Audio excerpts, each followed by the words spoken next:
काहीही शिकवले नाही. स्वार्थापोटी मी अनेकांना फसवले. याच पापामुळे मेल्यावर मला ही पिशाच्य योनी म्हणजे ब्रह्मराक्षस प्राप्त झाली.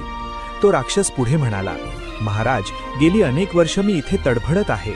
आज तुमचे दर्शन झाले, आता माझा उद्धार करा. श्री गुरूंना त्याची दया आली.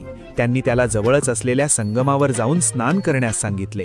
श्री गुरूंच्या आज्ञेनुसार त्याने तिथे स्नान केले आणि श्री गुरूंच्या पादुकांचे दर्शन घेतले. श्री गुरूंच्या एका कृपा कटाक्षाने त्याची सर्व पापे जळून भस्म झाली. तो राक्षस देह सोडून एका दिव्य पुरुषाच्या रूपात प्रकट झाला आणि श्री गुरूंची स्तुती करून विमानाने स्वर्गलोकी निघून गेला. या कथेतून आपल्याला 2 गोष्टी शिकायला मिळतात. 1. विद्या आणि धन मिळाल्यावर अहंकार केला तर माणसाची अधोगती होते. 2. प्रत्यक्ष काळही ज्याला सोडवत नाही अशा पाप्याचे रक्षण केवळ सद्गुरू करू शकतात. अवधूत चिंतन श्री गुरुदेव दत्त.